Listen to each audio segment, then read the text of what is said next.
one of those pressures, I think that comes with a lot of people, which leads us to our next question as well, is the whole aspect. You hear people say, oh no, but if someone knows you have children, people sometimes may be reluctant, to even like marry. So the question is, can the aspect of having children be a complication in one being married?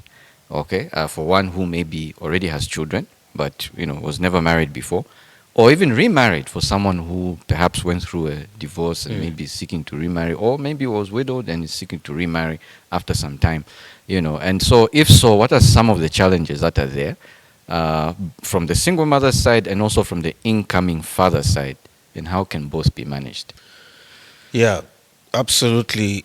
Having children complicates Mm.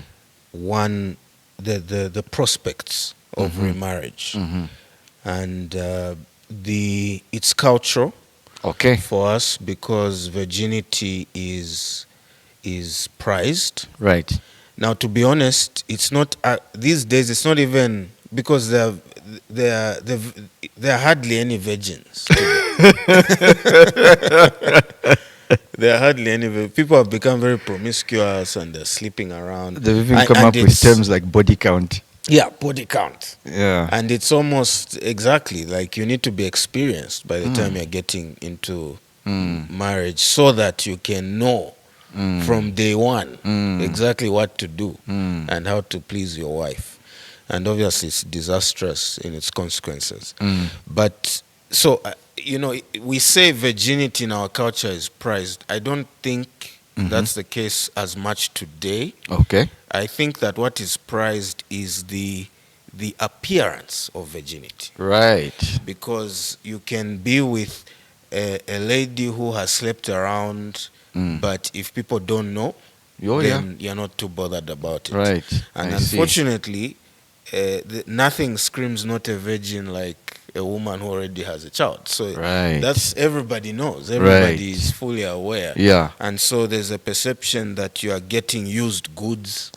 Mm. You're taking on a responsibility that's not yours, and all these kinds of things. And so because of that, the prospects drop dramatically, particularly for women, whereas men can get away with it, especially when they're well-to-do. Oh, yeah.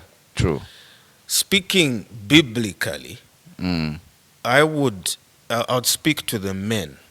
I remember one time a man being encouraged at church to a single man who wasn't settling down, Right. getting older, and some names were being thrown at him Right. Perhaps for potential. this one. Yeah, what do you know about that?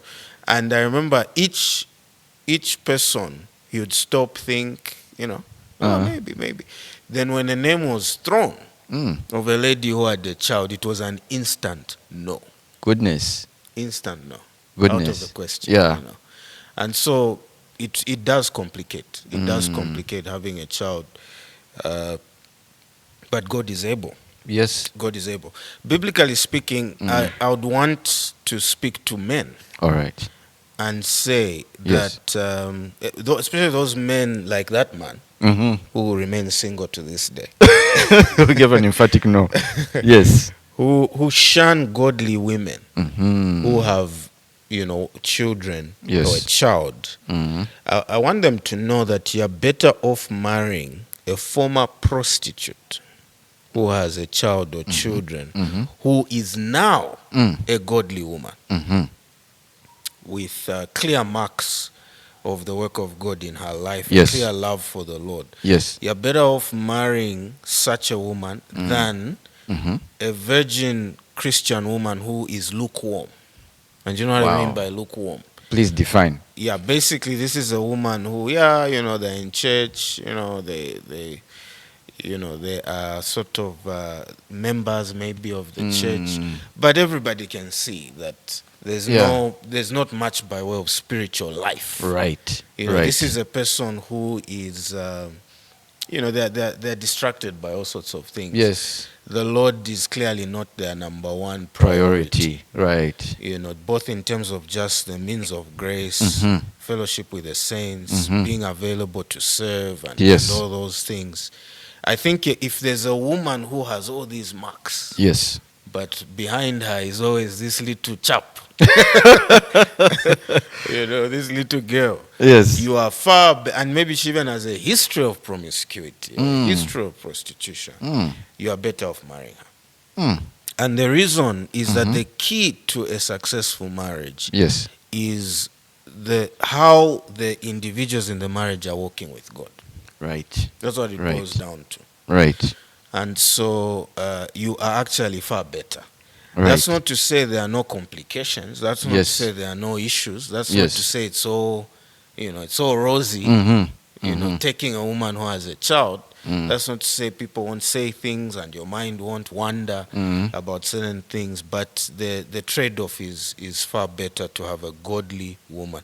And I think this is where you see the culture and people's perception affecting the decisions that people make. Right. Right. And that could be why we have godly women who love the Lord, but just because they have a child, they Yeah. do not even come into Yeah. the minds of people for Yeah. consideration. Yeah. So that's a challenge to Yes. the men out there. Yes. Because the Bible says, Paul says, marry in the Lord. Yes. Yes. That's yes. what is important. Yes.